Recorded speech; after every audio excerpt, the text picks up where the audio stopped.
Hey now, boys and girls, welcome back to the unfiltered, unedited, uncensored, and commercial-free Sharks podcast that is the Pucknologist here on Tealtown, USA. It was another interesting week of hockey for the Sharks as they went 1-2 over 3 games this week.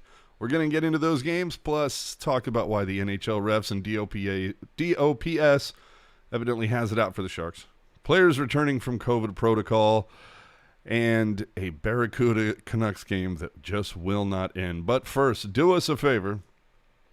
Remember to subscribe, follow us on social media. If you'd like to help support the content we deliver, you can donate using the Super Chat option during live shows, but our preferred donation method, of course, is Venmo, and you can find us at Tealtown, USA. Any and all donations, of course, they are appreciated. And if you're not watching live on YouTube, make sure to add your take in the comments section below on this video. So, let's go. And, hey, look at that. We're rocking it. How's it going, everybody? You have to forgive me. I'm kind of working on a cold here. Oh, no. Anyway, so I'm still giving the horse eye to that Cuda Canucks game. So, somebody keep me honest on that. Currently, the Sharks are 7-6-1, falling to 6th in the Pacific Division with 1 win in their last 5 games. Jerk, not the best week. No, not at all. But I think I don't really think it's any cause for alarm either, just because I do. Well, I mean, that's fair, but 2 of the 3 games this week were still with the skeleton lineup, so I don't really think it's fair to judge. And then the game against the Avalanche, I mean, yes, all the 7 regulars who've been out are back, and that's awesome, but they also had not skated at game speed in over 2 weeks. So I don't really think it's fair to judge either. I mean, if you hadn't gone faster than a brisk walk in the last 2, however long, and then I told you to go run a mile, yeah, you're probably going to be feeling it a little bit. If you told me to take a lap, if you will. Yeah, exactly. Well, let's get into my predictions real quick. Solid week for me. This is a week that I should have went to Vegas, made a parlay. I went 3 for 3, calling all the wins and losses this week. Currently, I am 8-14 on my picks. I had the Sharks at 8-6 through this stretch of games, and they're 7-6-1. That's pretty close. It is pretty close, but also too, you made this prediction, I'm assuming with the idea in mind that they would have a roster that was at 100% for the entire season. Yeah. Dude, I did this at the beginning of the season when the schedule first came out. I was going to say I don't think in July you were forecasting for a COVID outbreak. No. No. So in a way, even though the record is very similar to what you've predicted, you could make the argument that the Sharks have played better than you predicted, because you were expecting them to be 500 with a full lineup, and they're 500 with a skeleton lineup. Yeah. Well, just saying. Yeah, we'll see. 3 games that start at Calgary. A 4-1 victory for the Sharks that nobody saw coming. Evidently. Says you. Well, okay, fine. Well, wait a minute. Hold on. I did see it coming. I had them down for a victory. But that was, again, at the beginning of the season. I think coming into this was a little like, because the Flames were on a 7-game point streak or something? Like, it was pretty impressive. Well, and even then, yeah, they're second in the Pacific right now. Until the Ducks beat the Canucks. But yes, still in the top 3. Finally, the first game against a divisional opponent. We're not going to have another one until, Calgary, like 20 games from now. What a weird schedule. Hill is back in net. Barabanov would open the scoring, gathering an absolute perfect pass from Burns. The Flames would tie it after what felt like, about 7 different reviews. Was it pushed in? Was this reviewed? That looked like it was pushed in? Whatever. Couture gave the Sharks back a lead on a great deflection off Zidarov, who figures into the story in a whole minute here. Catching a stretch pass from a player known as Hataka. Hurdle and Dahlin both bury empty netters, and Burns and Hill both grabbed 2 assists apiece in this one. Interesting. You don't see the goalie pick up 2 apples very often. No, and I think I think they mentioned on the broadcast it was like it was very few, one of 10 times or 12 times maybe where the road goalie had 2 assists in a game. It was something very specific. Jeez. But the one thing we have to talk about, of course, with this game was the Zidarov hit on Barabanov. Now, I don't know how this doesn't get looked at. Now, to be fair, I was at a concert, so I did not see this game. I caught the highlights. I don't understand how this doesn't get looked at. I mean, jerk, am I wrong? No, you're not wrong. Was this called a penalty in the game? No. Oh my God.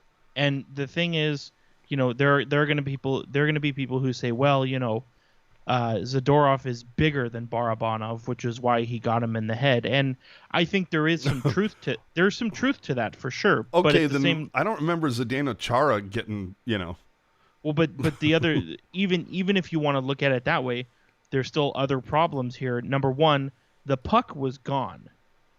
Mm-hmm. Play that clip again. I want you to see, Sure. Whip it out. Barabanov, puck's gone, long gone, and then bang, right there with the hit. So the puck is already gone. That, to me, that's textbook interference right there.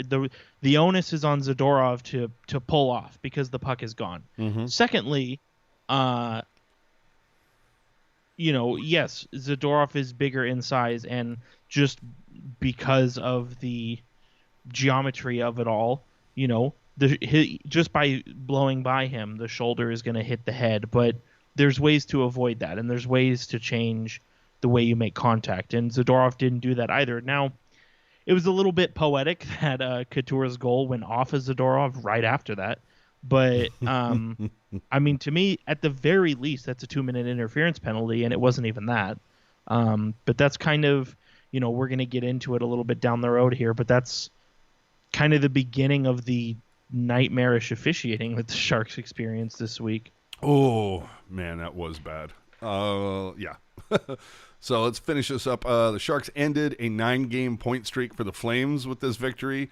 The Sharks are going to see the Flames 3 more times this season, and Adin Hill did he need this performance. And he was huge, saved 37 of 38 with a .974 save percentage. Yeah, Chief needed this one, and we'll get into his stats in just a hot minute, but let's finish off the week here. Sharks head to Winnipeg, pick up a 4-1 loss. Reimer gets the start in this one. You had, Dan Boyle debuting on pre-post. Already like him more than Brownie. Anyway, Cogliano opens the scoring with Burns picking up a point in his 6th straight game. Kyle Connor, who ties it off some horrific Sharks defense. I mean, everybody got beat on that. But let's talk about that officiating there for a hot minute. I mean, what happened to the NHL clamping down on cross-checking? I mean, the Jets get 3 power plays in this game, and the Sharks didn't get any. Now, to be fair, 2 of the 3 that the Jets got, it was because the Sharks were lazy and put the puck over the glass. So they keep doing that for some reason. Yeah, but either way, it's like, okay, fine. You don't give the Sharks a power play, though, despite the fact that there were 2 blatant cross-checks, 2 trips. Evidently the guys in the zebra stripes are the only ones who didn't see it. Merkley was hacked at multiple times with other misses in this game. And of course, Eric Furlat was one of the officiators in this game, and you'll remember that he was a guy who got booted out of the playoffs after the whole Pavelski thing. Well, and not only that, you know what I mean? There were, and I don't get me wrong, I liked seeing Gadjevich fight, for sure. But there were too many moments, kind of part of this missed calls sort of situation. Balcers was the victim of a late hit. Ryan Merkley was constantly getting roughed by the net when he wasn't really doing anything. So there's a lot of missed calls like that. And again, this is specifically in AJ and I, we don't really talk about the referees at all. So For I the kind of most feel part, like yeah. when we do, like there's something there, but it seemed like in addition to the missed calls, it seemed like the Jets and the Avalanche and really all three of the teams the Sharks played this week were taking advantage of being physical, and the Sharks not really answering the bell, and it's frustrating because and again, I'm no hockey player, but like I'm sitting on my ass on the couch, I'm watching, I see something happen, and it's like you got to go skate by and at least say, hey, do that again, and it's going to be the last thing you do. You need to at least say something, Right? and maybe they did, but there was no indication to me that they did, and so it just seems like they're starting to slip back into that tendency of not putting their foot down on that kind of shenanigans. Mm-hmm. I'm sorry. I was just taking a look real quick. I wanted to find out who did, in fact, win it for the CUDA tonight. Sasha. There you go. All right. So, anyway, last game of the week for the Sharks at Colorado. Ugh. 6-2 loss. Hill would be back in the net. And you get all the COVID players coming back. Labanc, Meier, Nieto, Karlsson, Vlasic, Simek, Middleton. And not only do you get all those guys back, but remember, McKinnon is out for like 3 weeks for the Avs because of a lower body injury. But you had to feel good. Couture scores first on a hell of a slapper that even Dan Boyle was talking about, saying, yeah, most guys don't score from that angle. Mm-hmm. I mean, wow. He was almost up against the half wall. So that was pretty impressive. But Burns, as we said, will put it out of play for the third time in 2 straight games. Taves would score after a passing clinic. And the Sharks would give up their first power play goal in 7 games. A bad change and Vlasic getting beat with a pass leads to a goal from Kadri. Landeskog would get away with a boarding and a slew foot in this one. It wouldn't be a game, it seems like, if the Sharks didn't give somebody their first ever NHL goal. So Newhook, you're welcome. Mm-hmm. After going almost 6 straight periods without a power play, the Sharks finally get one and then give up a shorthanded goal with Burns getting absolutely piling. The guys looked gassed after 10 minutes of the first. I mean, what say you? I mean, it was you have to bring in those 7 guys. I get it. They haven't skated in 2 weeks, and I don't know. I just think, and you're playing in the Mile High City, right? And that's why, like, It's like you haven't skated 2 weeks. What can we make? How can we make this harder? Oh, that's right, less oxygen. And that's the thing. Like, it's not an excuse for playing poorly and losing, but it's definitely, you don't fault them for that too much, just because it was kind of a bad circumstance, right? Where you have all these guys coming back in, they're not fresh, they're not ready to go, but also the amount of minutes Burns and Ferraro have played the last 2 weeks, like, yeah, chances are that's eventually going to catch up to them. But the Sharks, they obviously they have to go in next week. They have to play a very good Minnesota Wild team, but they're going to get they played on Saturday. They have today off, skating tomorrow and in Denver, and then they're going to go to Minnesota for Tuesday's game. So they'll have some time off, also time to skate and sort of get everything back and get dialed in. It's kind of almost like a reset. Everybody's back. Let's sort of, just chill out for a second, and do what we got to do. So, I mean, if they lose, 2/3 of their games next week, then yeah, it's a little, you start to get a little concerned. But I mean, I look at this past week and yeah, some brutal losses, but given everything that's going on, I don't know. I tend to not get too offended by it. But I thought the Sharks looked good early in this Avalanche game. They controlled the play for a lot of the game. And then, when the Avalanche decided to stop screwing around, they took care of business pretty quickly. Yeah, I look at the way that they were playing that smart north-south hockey, playing simply, and then all of a sudden all the big names came back, and it's like, oh, yeah, that's right. Okay, now we can be cool again and overpass it and try to be fancy or whatever. And it's like, no, stick with what got you here. Keep it simple. Make the smart play. Short shifts. Don't be a moron. You know what, though? I'll tell you what, dude.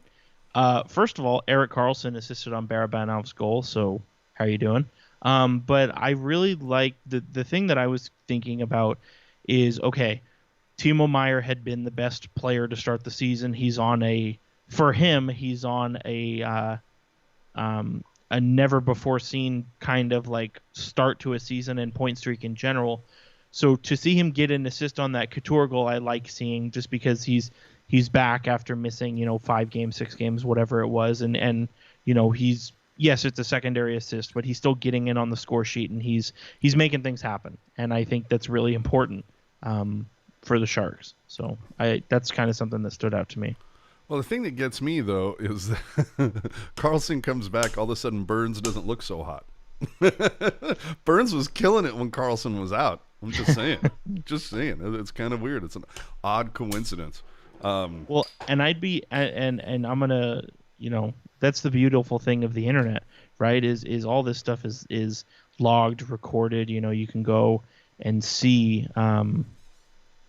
see everything. So I thought that with Karlsson and Middleton and all the guys back, I thought Burns would have played significantly less time than he had the last 6 games. But you know what? He was still right where he's been. 26 minutes against the Avalanche, which is, that's a lot of minutes.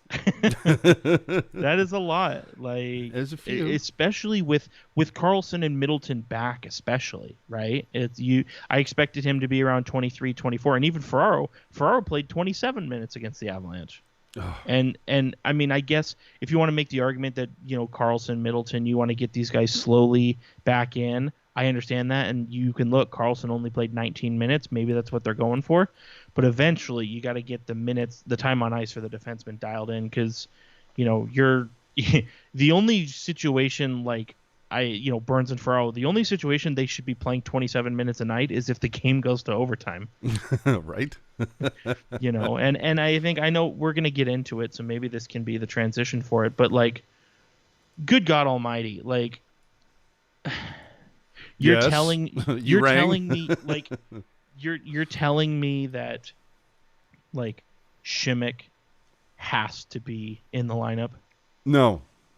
Like, he's just, and I don't like to, I don't like to be the boy who cried knee injury, right? But it's like, it seems like ever since, he finally got past all of that crap, like, it doesn't seem like he's as physical as he was before. It doesn't seem like his skating is there. It doesn't seem like his stick usage is there. We're going to talk about it, but the thing that I kept popping into my head over and over and over and over again is like, why is it not Vlasic Hotka? I'll be honest with you. I'm kind of like, why is it not Merkley Hotka? Yeah, I mean, I still think Merkley's got a lot to take care of, but yeah, even Merkley Hotka I would have been fine with. Dude, I would take Magna Hotka over Vlasic Simek right now. Right, and the unfortunate thing is, just because of how much Vlasic makes, like, it looks bad if you don't play him, but like, Simek, man, you talk about a guy whose value to the team and what he brings to the table has dropped precipitously. Like, it's kind of unreal, and we've been big supporters of, Christ the Redeemer on this show, but it's not what it was, Well, look, the standouts, look, the top 3 this week: Burns 3 assists, Barabanov 2 goals. I was going to say, that's usually the part where Jerk's like, my man. Couture with 2 goals. Following Calgary, Burns had 9 points, 1 goal and 8 assists in a 6-game point streak. Heating up without EK65. Things that make you go, coming out, of course, Sasha, who we mentioned earlier, got the shootout winner for the Barracuda. Yoel Shellman, who had to be taken off on a stretcher earlier tonight, which we'll talk about in a little bit. John Leonard, Jacob Magna, Ryan Merkley, Artemi Kniazev. And Nick Milosh, all sent back to the Barracuda. And look, I'm willing to give the benefit of the doubt. Like you're saying, these guys haven't skated in 2 weeks. But just I'm at this point with Vlasic, man, where it's, before it was, my animals passed away. And I can understand that for as big of a deal as his animals are to him, I can understand that could like screw with you for a little bit. You'd be like pretty depressed about that. And then it was the Arizona thing and being away, having to be away from his wife and the animals and all that stuff. But the beginning of this season, there was, we've all moved on from that. And yet Vlasic still, for me, sucks. Yeah, it's unfortunate. And how much longer? 4 more years after this? Are you for real? Yeah, 4 years after this year. Fuck and you. the way his contract is structured, it's virtually buyout proof. In case anybody was wondering, but I was talking to somebody about this, but it's just you look at Vlasic and it seems like his brain is there. Like he knows what he needs to do. He knows what he's got to do when he's got to do it. It just seems like his body is not there. His body can't do what his brain tells him to do. What is it? Your brain's writing checks your body can't cash. Yeah, and like we kind of talked about before, I think Ryan Merkley, he's still a little bit green, but I thought he looked well. Maybe you keep him around. Say Hatakka. I mean, he's a young defenseman. Why is he your extra guy? Send him to the Barracuda. Send him to Finland. Like, get him playing games. Play him here or play him somewhere else. You know what I mean? Don't have him be the scratch guy. That's Simek. Yeah. Like that's the thing. And again, like I said, we've been big fans of Simek on this podcast. But at the same time, like acknowledge reality, my friend. That's the thing. I hate the idea that a factor in determining who should play is what your name is. Well, like I don't care if you're Redeem Simek and you're Christ the Redeemer and you make $2.5 million a year. Like you're not cutting it, and you should be sitting. You're right. Maybe they need to start looking at the bottom pair, kind of like goalie, where it's just like, okay, you'll play one game, you'll play the other game. Just rotate around Vlasic, Simek, and a player named Hataka. Dude, I would only if it was me. Like Burns Ferraro is obviously good, as we've talked about. Same thing with Karlsson, Middleton. They've been very good. Dude, Vlasic and Simek, like... It's a shit show, dude. It's a tire fire. Dude, I'm telling you right now, dude, if I'm Bob, I'm only putting them out on the ice for an offensive zone faceoff. Dude, I'm saying it. And what happens in a couple months, and hopefully sooner, when Kniazev comes back? Yeah, man. Dude. I'll take Kniazev and Hataka over Vlasic and Simek. Well, and that's the other thing, too. Kniazev's going to come back, and it's like, it's going to be, well, hey, thanks, Middleton. Bye. Even though that's not how it should be. Yeah. Because Middleton has been awesome with Karlsson this year. He's got a hell of a mustache, too. Unrelated, but I figure it's worth saying. I don't know. This defense just needs something. Something needs to change. Vlasic the bottom pair. It is. The bottom pair. But Vlasic needs to be benched. Oh, that would be... I mean, I don't disagree with you, but that would be brutal. Well, I mean, call it what it is. Maybe does he... I'm assuming... Vlasic... Oh, Vlasic, shit. He has full no move, doesn't he? Yep. Oh, fuck. So the only way they're dumping him is if he's like, get me, trade me right fucking now. Yeah, but well, maybe Vlasic comes around to the idea of being moved if he's not going to get played. Yeah, true. Just saying. Basically bully him into leaving, essentially. Right? Oh, boy. And then you have that. The other thing, and let's just get to it now. We'll get to our tweet of the week a little earlier than normal. But Kevin Kurz, our bro, pointing out Nick Bonino, Kevin Labanc, and Matt Nieto, the third line, has combined for one even strength point this season. After tonight being, when he wrote this up, it was the game against Colorado. Those three will have played a combined 30 games. Dude, okay. So obviously Kevin's a friend of the show. We like Kevin, but this is a stupid tweet. How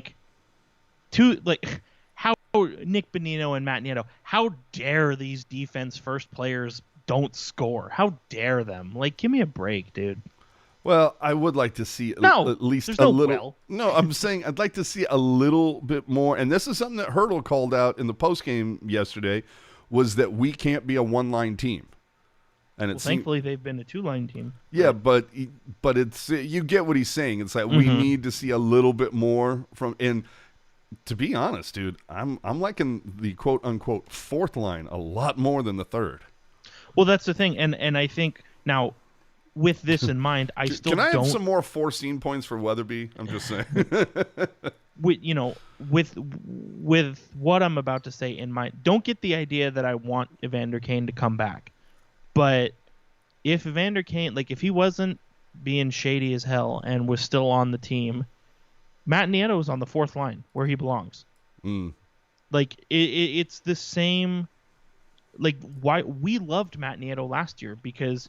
he knew his role, he knew what he had to do, and he did it. He was deployed correctly. Yeah, and now which I think you have him with Bonino, that's fine. They're going to kill penalties, play defense, blah, blah, blah. But Labanc, people can bitch all they want about Labanc. Labanc being with Bonino and Nieto does no favors for him at all. No. And even Bonino had, kind of was pulling a little sad sack droopy face earlier this week that he's bummed out that he hasn't potted one yet. Yeah, but and that's the thing. I think that's okay. Bonino came in to be a defensive third line center, and he's been exactly that. So yeah, obviously you want to score goals, you want to contribute offensively, but I don't hold it against him. You know what I mean? So what we're saying is come back in a couple of weeks when we have Jerk versus Kurz here on the Pucknologists. No, I'm just saying, I think, all things considered, if it was, and again, I don't think Evander Kane should come back. I want to say that again. But if he was on the team, Nieto, your third line, all of a sudden your third line is, maybe your third line is Kane, Bonino, Labanc. You know what I mean? I'm just saying. Well, it's better, right? It would be better. And we don't get me wrong, we like Matt Nieto, but he's playing higher in the lineup than he should be. Well, and we'll find out about Kane in 2 weeks. Hopefully he's gone. But I do want to say as well, and as much of a black hole as the third line has been, you're correct. The fourth line has been very good, but I think the top six for the Sharks is in a really good place as well. Couture. They're grooving. Couture and Dahlin, instant chemistry. Couture and Meier has chemistry as well from previous years. I think the three of them are really good. Dude, something I like. Hurdle and Balsers is not the pairing that I thought I needed in life, but there's something about them together that's just so good. It's working. And Barabanov. They always know where each other is, right? And then to your point, yeah, Barabanov just rolls through and he's like, no, puck's right there. Okay, I'm gonna score. You know, what'd you say? Scratch me, bitch! I dare you. Yeah, exactly. And I see you have it in the notes here as well. I want to mention it. I like Nick Merkley sticking around. Yes, because I will say, Kurz had the tweet of the week. Whatever it was a few games ago, where he's like, me tonight. Wow, this Nick Merkley guy is pretty. It seems to be a really good depth guy. Me 4 games ago. Who the fuck is number 10? Yeah. No, I like Nick Merkley. Because he's played really well this year. I think Merkley, Cogliano, Weatherby. That's a hell of a fourth line. But also, and I feel bad because he's hurt. But Nick Merkley playing well means that there's now a reason to not play Lane Peterson. No, thank you.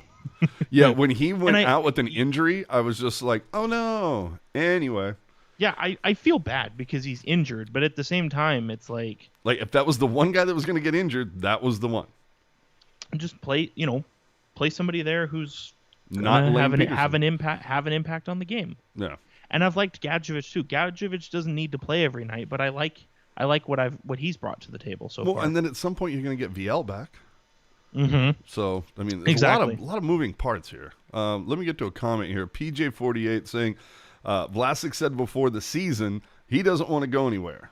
Wilson should have set targets for Vlasic this season, and if he didn't make them, Vlasic should let them at least explore a deal. Vlasic said he did say he didn't want to go anywhere. That's like, hey, I signed the deal. I want to play here. Want to bring a cup here.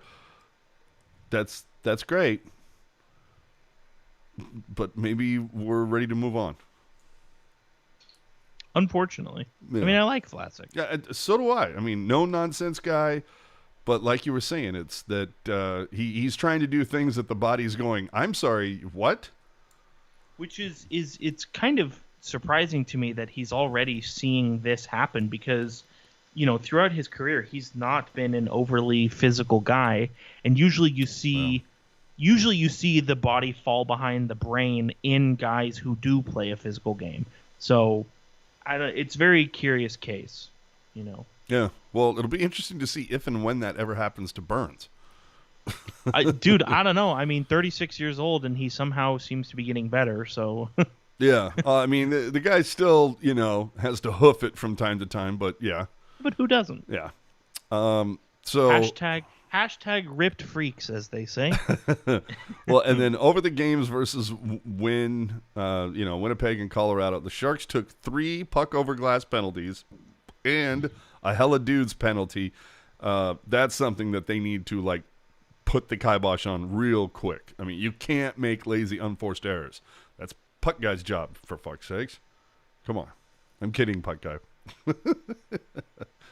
We only roast the ones we love. So let's get to the stats so far. The power play, 22%. That's not horrible. No, not at all. Especially when you compare it to the power play from the last couple of years. But 11th in the NHL, jumping up 3 spots from last week. This week they were 25%, 1 for 4. Didn't get a lot of opportunities this week, but still not. I'd like to see. I don't know. I'm not seeing the kind of net front, get your ass in front. Basically what we saw from the Barabanov, the one power play goal they did score this week. You had Weatherby parking his fat ass at the net, Barabanov going, oh, thank you very much for distracting him. I'm kind of liking that second power play unit a little bit more. They're a little more meat and potatoes versus this, hey, look at how cute this pass is. What if I do this dump pass and this pass and blah, blah, blah. No, very, very early on, if you remember, it was just, grip it and rip it. Just get it on net.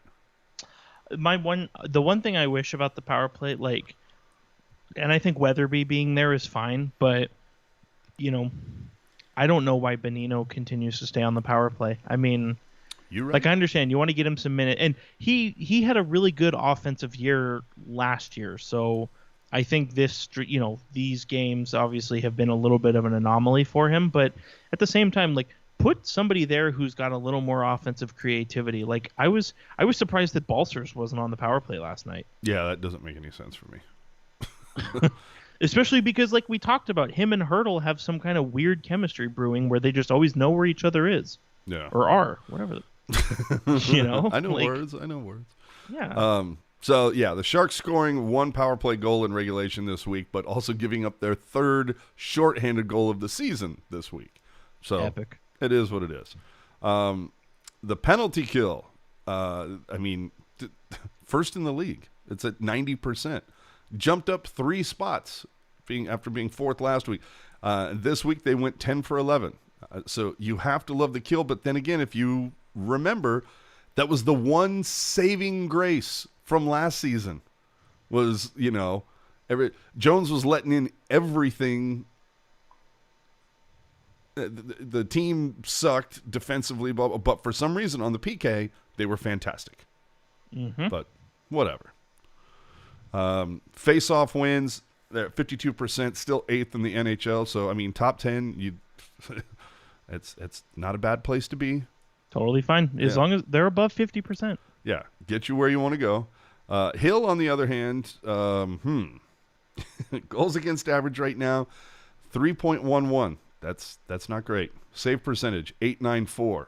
Ugh, that's a kick in the smalls. He's gone 4-4 so far, right? 4 wins, 4 losses. You'll remember he got a shutout versus Montreal, but he also got pulled versus Boston. So if you remember last week, Jerk was talking about outliers. So I said, well, what if we ran the numbers and we tossed out his best game, that Montreal shutout, and then we tossed out the worst, being pulled at Boston. And the numbers actually get worse for him. He goes from an 894 to an 890. So the thing that I would say in defense of Adin Hill is, yes, his numbers aren't very good, but I don't feel like, and again, perhaps there's just something really egregious that I'm forgetting. I don't feel like Adin Hill has single-handedly lost the Sharks a game at all this season.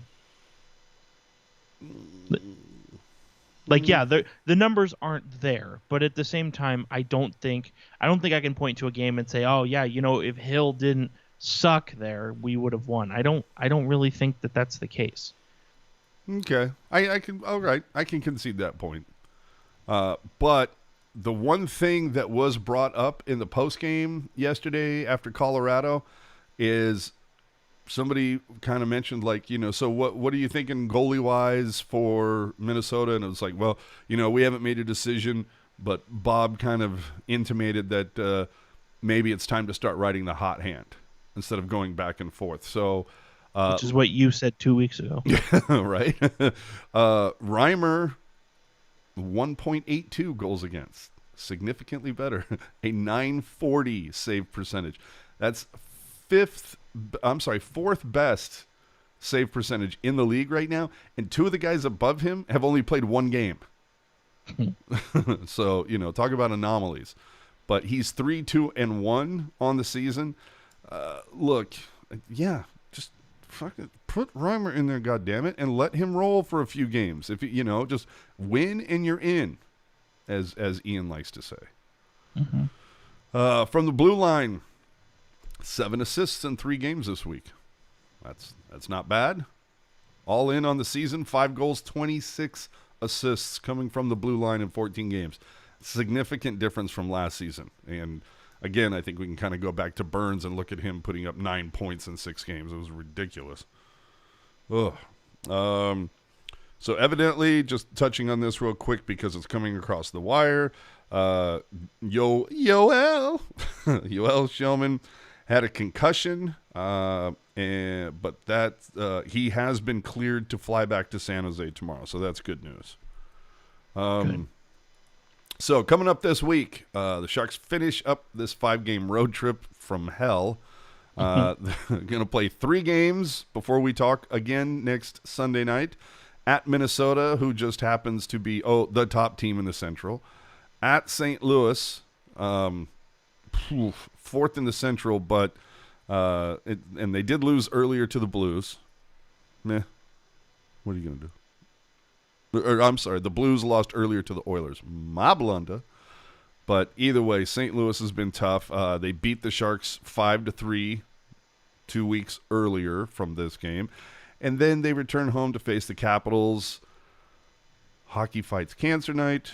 But that's 2 against a couple top teams in the Central and what will be a rested Caps team who are currently 2nd in their division because the Sharks are going to play St. Louis on Thursday, Washington on their road trip. They're playing in the SoCal teams on Tuesday and Wednesday, and we'll have Thursday and Friday off. So they're going to be nice and rested.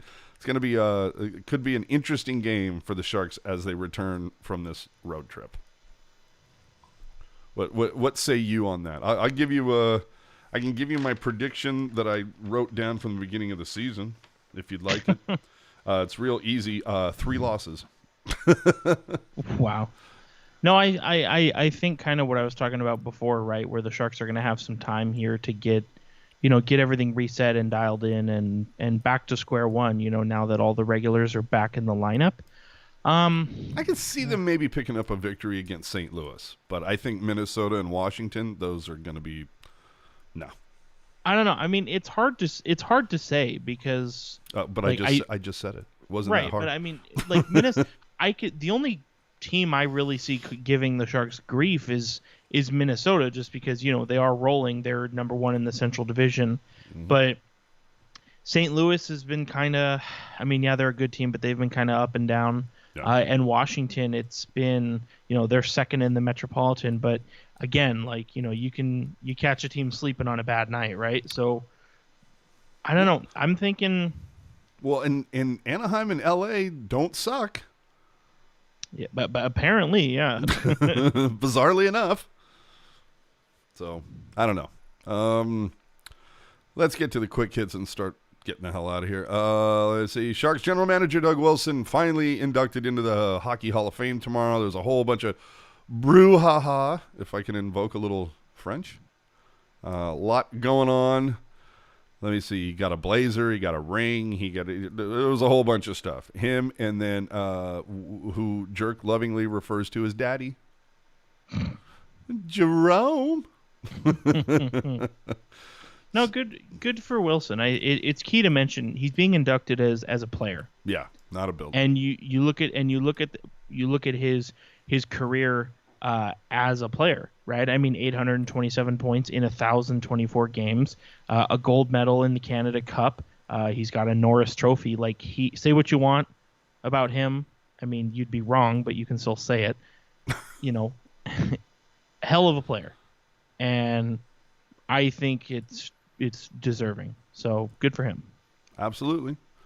Finally, our buddy Shang Peng has joined Nbcsn. I think I mentioned this should have happened months. I've been saying this for months that NBC should have got together with him. It's a good move for both of them. More visibility for Shang, and now Nbcsn won't have. Huh? What? Hopefully a better product for NBC. Yeah, I was going to say now NBC won't have to embarrass themselves by having, baseball, football, and basketball writers desperately trying to finagle a hockey story. Ugh. God, it was bad. Real quickly, you want to play a game? Talking to you, Jim. Sure. Want to play a game. Say the team is off the rails. Hurdle is leaving.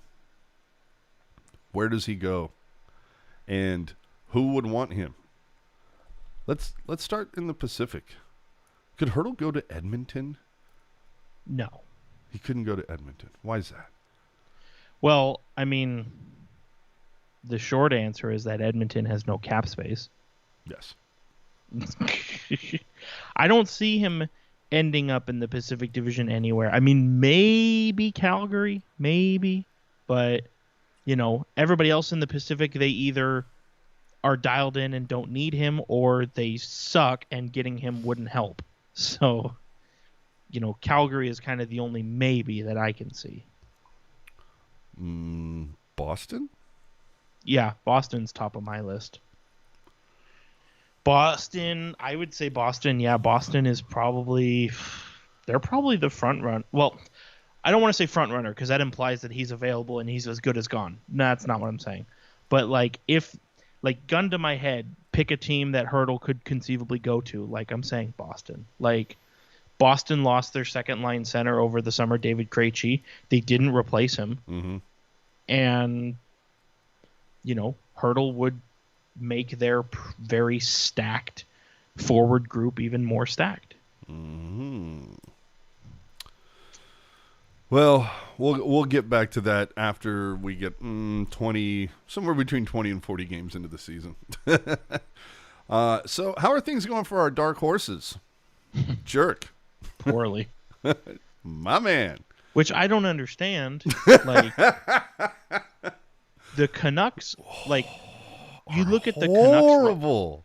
Canucks. Okay, but you look at their roster, and again, the games are not played on paper, but you look at their roster on paper. Okay, maybe their blue line is a bit sus, but their goaltender very good. Their forwards very good. So it's kind of like I'm kind of surprised that at the very least they're not like don't have more wins just by virtue of scoring a bunch of goals, you know? Man. I mean, I think if I did have to pick one kind of bad thing about their team, it's their blue line. I mean, I like Quinn Hughes, I like OEL, but Tyler Myers at $6 million, yikes. Tucker Poolman, I like Tucker Poolman, but $2.5 million, yikes. You know, that blue line could use a facelift, but I still think they're a good team. They just are not playing like it. But their top 9 forward group, probably one of the best top 9s in the league, I can comfortably say.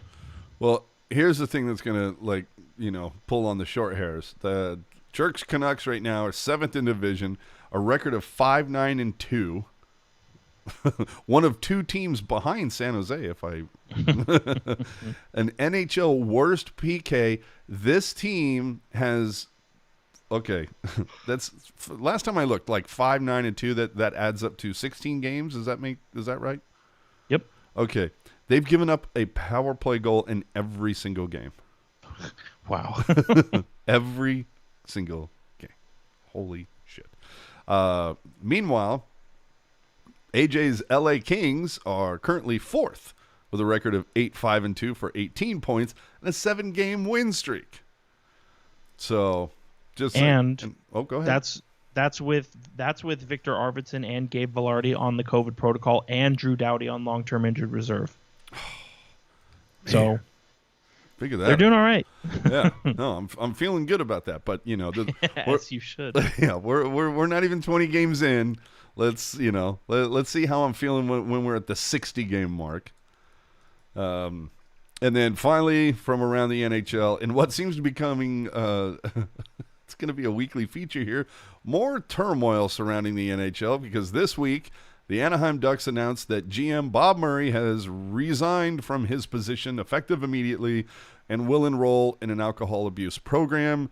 Doesn't seem to have had an impact on the team as they continue to win and are currently 2nd in the division. But can we just go a week without something happening? Somebody getting fired, somebody resigning. So I'm not briefed on all the particulars of, why he had to resign. Alcohol abuse. No, I know that, but by all indications there's more to it. Yes. But obviously that information has not come to light yet, so just based on what we know now, I would say hopefully he enters the program and he can get help. Absolutely. But to turn things to a more fun topic, Martin Jones now has a .931 save percentage. 3 wins, 1 loss. We are 16 starts from Ian shaving his head. Oh, could you imagine? Okay, imagine this. You watch, just to piss me off, he's going to get a .914.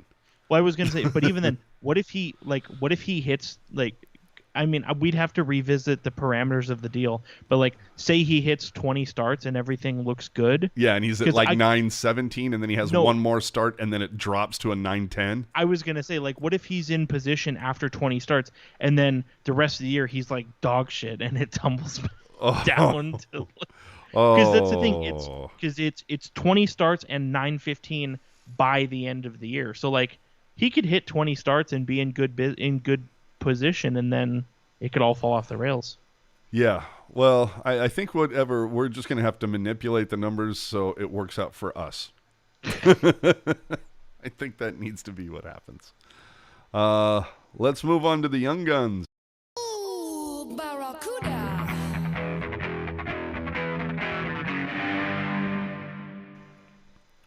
So right now, last I looked, the Barracuda are 4-4-1 right now. So not great, but again, they were having to make call-ups because the Sharks had to make call-ups. Either way, though, 2 games this week in the first time that they've played in Abbotsford, and I don't know how long, since they were the Worcester Sharks, I want to say. Yeah, a long time. So they got The last time they played the Vancouver Canucks AHL team was in 2010, and Logan Couture was on that team. Christ almighty.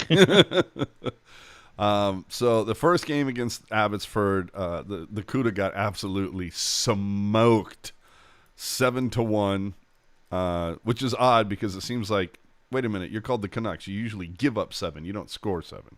But anyway, Vancouver joke.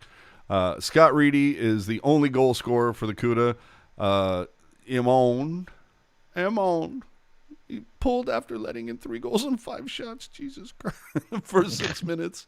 Not sure why Gregor wasn't in this game because he played in the next night.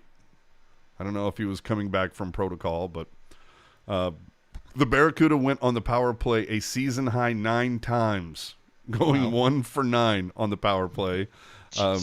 Finished 2 for 4 on the PK. Have now given up a power play goal in each and every game. They're right there with the oh Jesus Christ. Anyway, but the Barracuda did earlier today come up with a win in the shootout, 3-2. But this was a scary scene as Yoel Shellman had to be stretchered off the ice after a head hit near the corner. I'm probably going to butcher this name, but I'm going to try it anyway. Vincent Arsenault? Arsenault? Okay. Either way, he was an arse. He had a cup of coffee with the Worcester Sharks and Barracuda. He would get 10-minute match penalty for this hit. The good news, however, is Shellman is responsive, as we mentioned earlier. Concussion, but has been cleared to fly back. The bad news, not much of an answer from the team after that hit. But this is the hit that explains to everybody why Eklund is not in the AHL. Yep. That was pretty much it. Weinger and Gregor with the CUDA goals during regulation. And as I mentioned earlier, Chmelevski gets your shootout winner. The leaders for the CUDA as of now, Reedy has 4 goals. Gregor and Hobgawaks each have 3. Gregor has 5 assists, 8 points. Might need to update those numbers because of the game played earlier today. But anyway, that's essentially your leaders. Melnichuk is getting absolutely destroyed. I feel horrible for this kid. He's got an .849 save percentage, 4.10 goals against. Jesus. Imon, on the other hand, coming into tonight's game, an .818 save percentage, 7 goals against average. Epic. Christ. They got, let's see, this coming week, the CUDA have a 3-game homestand coming, starting with the Bakersfield Condors on Wednesday. Then they have back-to-backs versus the San Diego Gulls this coming Friday and Saturday. That's another matinee game for the CUDA on Saturday, which will be followed by the Sharks versus the Capitals. Hockey Fights Cancer Night. So, hey, enjoy a whole day of hockey at the tank. I'll be interested to see which game draws more fans. Hi-yo. Let's get to the prospects, our top 5, as always. I don't think Tristan Robbins is ever going to leave the number 1 spot at this point. Probably not. Dude, 10 goals, 28 points in 16 games with the Saskatoon Blades. Did he have a hat trick this week? I think so, yeah. Oh, Christ almighty, this kid. Brandon Coe, 6 goals, 22 points in 15 games with OHL's North Bay Battalion. Daniil Gushkin, 10 goals, 15 points in 12 games, and he was even suspended for 2 games for a slew foot, and he's still up there. Max Mchugh has entered the chat. He has joined the top 5 club, now with 5 goals, 13 points in 13 games with the London Knights, so you love those point-per-game players. Ethan Cardwell has jumped up, 12 points in 12 games with the Barrie Colts, and hey, Bordelot, he's still hanging around. He's got 12 points in 12 games at the University of Michigan. So, boy, Tristan Robbins, we can't call him up tomorrow, can we? No, but you know what, though?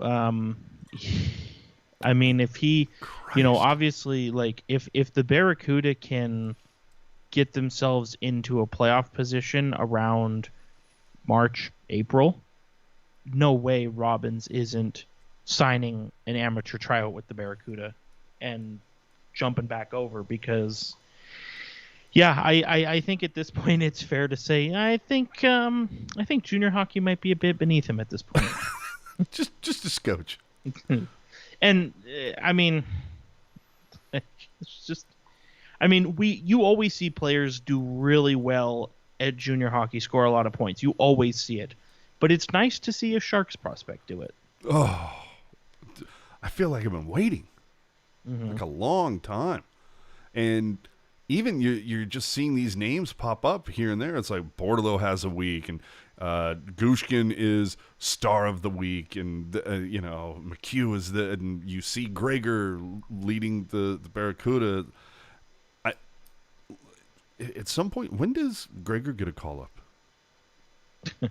Yeah, no kidding. I mean, we're talking about how that third line is. Yeah, I'm surprised he hasn't already gotten a call up.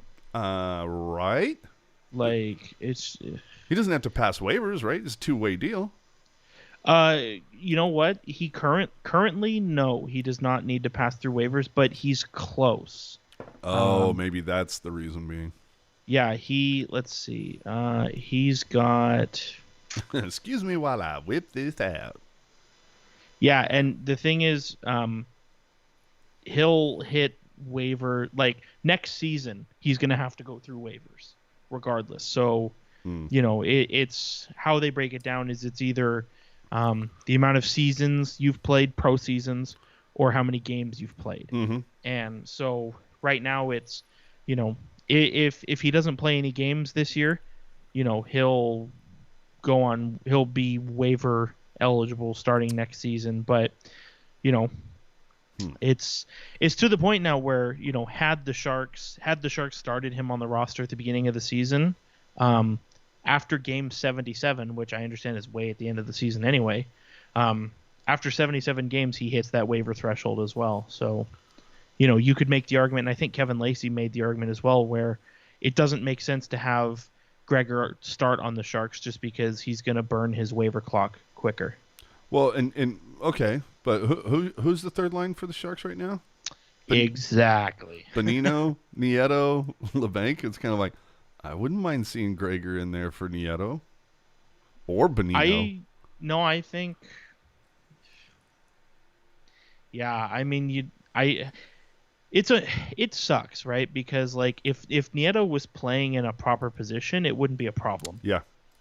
But because he's on the third line, even though the third line does still have a primary focus on defense, you're still expected to contribute offensively on the third line. Mm-hmm.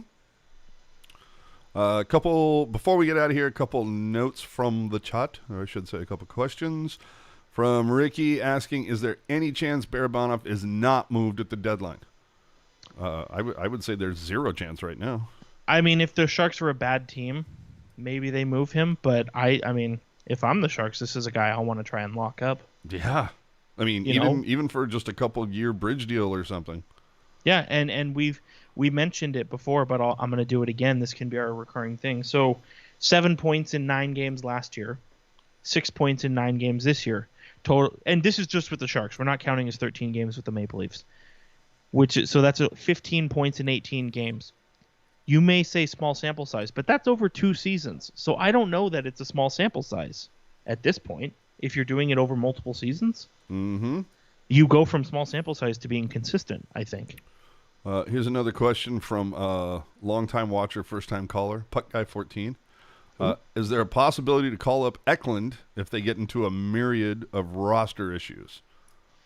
No, at this point, he's going to stay in Djurgården until their season is over. Yep. Completely agree. And that's fine. Ricky, hold on. Ricky's saying Barabanov won't take a bridge. He's 29, needs to get paid. We don't have the cap. He's only getting $1 million, right? Hold on. He's 27. He's not 29, for starters. All right. Facts matter, Ricky. Get your shit together. But also, too, to flip the script on what I just said, 15 points in 18 games with the Sharks. That's not a $5 million player. Like, yes, he's been very good in the limited time he's been here. I'm not giving him a bunch. If he comes and says, I want 4 years, $4 million a season, I'd say, well, you know what? You let me know who gives that to you. Well, I mean, But- and that's the whole thing is that if he wants to come here and have a quote unquote contract season, right? I'd give him the Balsers deal. Absolutely. But I'm fine with that. But Ricky is saying that Barabanov is worth more than Labanc's 4.25. I mean, if he continues to score at this pace Yeah, for the entire season, sure. absolutely. But I mean, if anything, the Sharks would be smart to sign Barabanov right now because, you know, Get him on the cheap. yeah, that's what I'm saying. I think ultimately, It'd be like I 4 don't- years, $2 million a year. what's the thing? I don't think he would get like like I said, Balsers is at 2 years, just over $1.5 million per year. I think Barabanov would get a little bit more than that, but No, that's Not what I much said. more. Yeah, that's what I said. I'm like 2 million, 4 years. maybe not 4 years, maybe 2 or 3 years. But Well, he's only Still- 27. Well, okay. But that's the thing. I'm All not right, giving. 3 But years. that's the thing. He's been very good.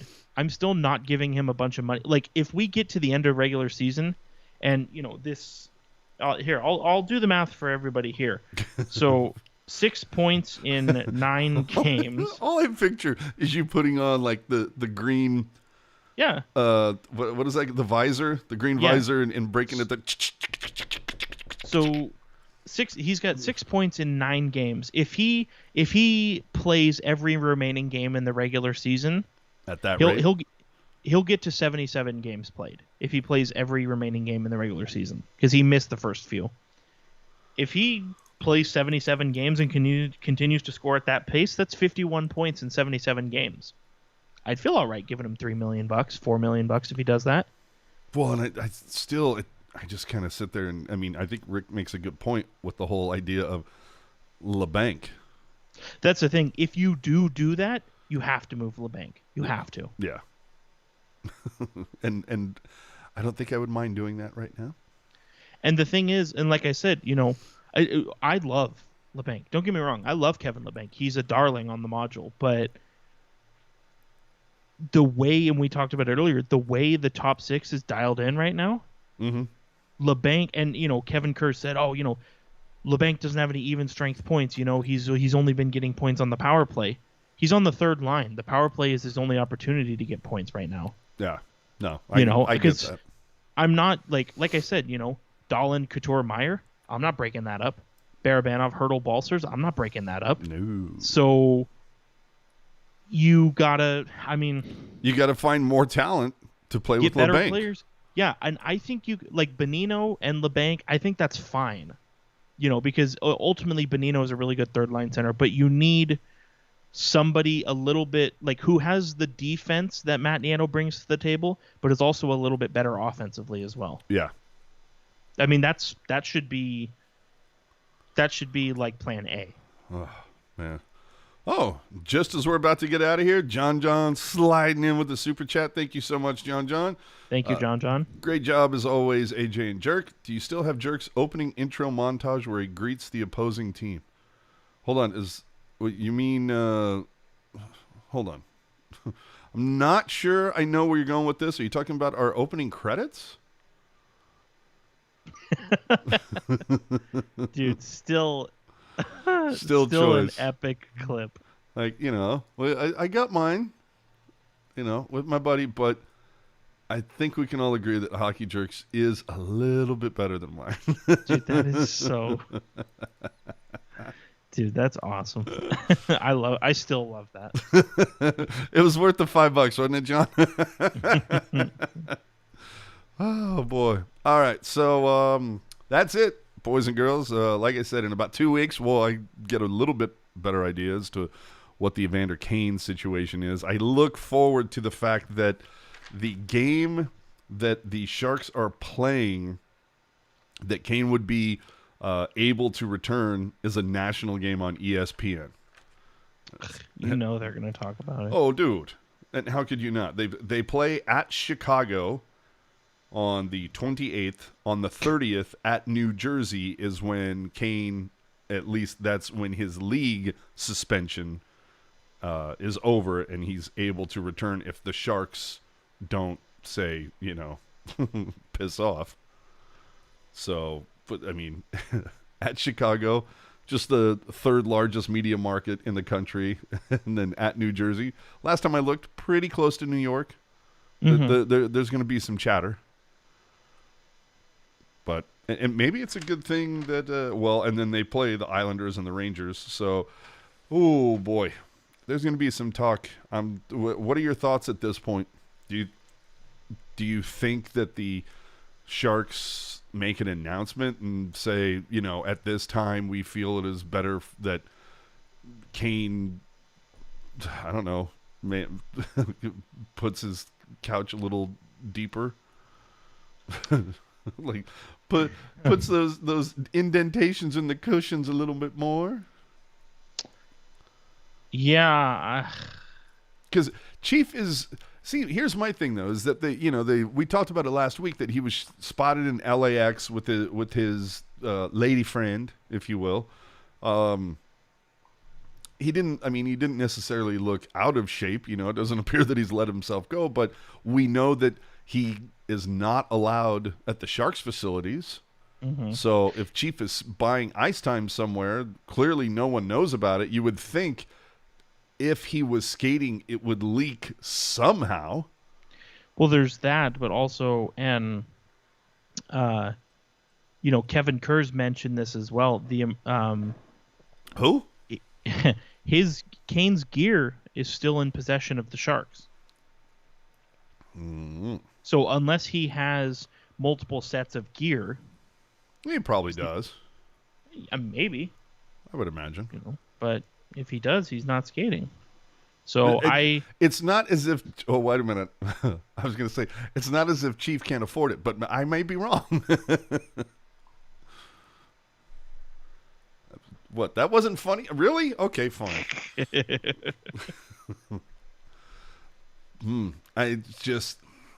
If Chief isn't skating, I don't know. I kind of find it funny that there are a lot of people who think it's all but confirmed that like he's coming, when Kane comes back, and it's like it's very bold of you to think that he's coming back. Like, yeah, that's an odd assumption. If I was going to put money on it, I would say he's not. Me too.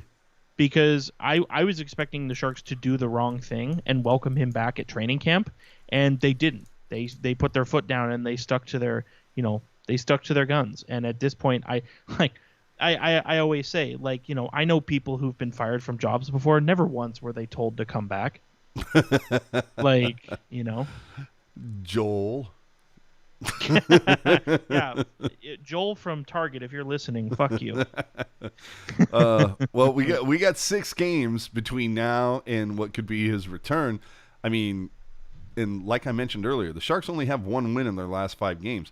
What if they only win 1 game in their next 6, which is not outside, look, Minnesota, number 1 team in the Central, then St. Louis. Still, you've already gotten your ass handed to you by that team. Then you get Washington coming in, and then, Carolina. So, the Sharks could conceivably drop the next 4 games very easily. Then you have Ottawa. If you don't beat them, holy crap. Then Toronto. And then at Chicago. So you've got these, 1, 2, 3, 4, 5, 6, 7 games. If the Sharks go 2-5 over that stretch, do the Sharks sit there and go, well, let's see if Kane can add something to this? Or they just sit there and suck it up? No, you have to suck it up. Especially if the Sharks want to re-sign Hertl, bringing Kane back kills your chances of doing that. So does losing. Yeah, but, I would rather lose Hertl because the Sharks are bad than making him play with somebody he doesn't like. Fair point. I mean, would you rather be happy and losing? Happy and losing, or miserable and winning? Miserable and winning. I mean, to me, that's an easy question. I don't know. Winning cures a lot of ills. Yeah, but being miserable can make even the best things seem insignificant. I don't know. Remains to be seen. We got a couple weeks before we have to worry about it. So with that, you can follow him at hockey_jerk. You can follow me at AJ_strong. If you have any questions or topics you'd like to hear us discuss and you're not able to join us on the live show and ask them during in the live chat, you can always hit us up at Tealtown USA on Twitter. Don't forget to join us on our Discord channel where the chat never ends. It is never ending, friends. I kid you not. You can check the show notes for the link.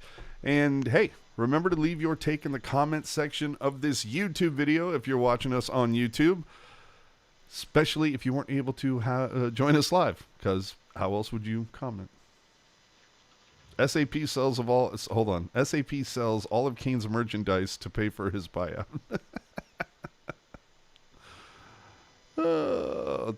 Let me ask you this before we go. How much of at the next equipment sale, how much Kane stuff is there? Dude, I would box it up and I would, you know, I would yeah, I would send it to him, or I would send it to the village in, you know, Malaysia that all of the Phantom gear gets sent to. Oh, I would send it to like one of his creditors and be like, here, sell it, get back some of the money. Just saying. All right. I think I may have laid it on Kane a little thick. We're just having fun here, guys. Remember to subscribe on YouTube. Follow us on social media. If you ever listen to the podcast on something like Spotify, Apple Podcasts, SoundCloud, whatever, help us out. Subscribe to the content. Leave us a nice review, 5 stars if you can. And follow us on the social media and those podcast apps. I can speak English. I've done it before. But you can find them all in the YouTube description below or the description on the podcast app you're checking us out on. Find everything on tealtownusa.com. And remember to check out After Dark, our post-game show that follows every single Sharks game. And that's it, ladies and gentlemen. We thank you very much for joining us again on your Sunday evening. We'll be back next Sunday as far as I know, right? There's no like holiday. There's no game I need to be worried about.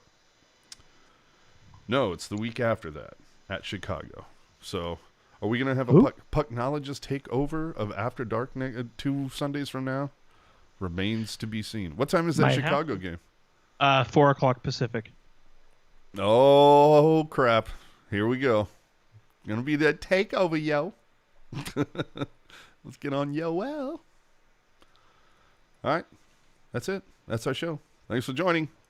Thanks for listening. See you next week, episode 141.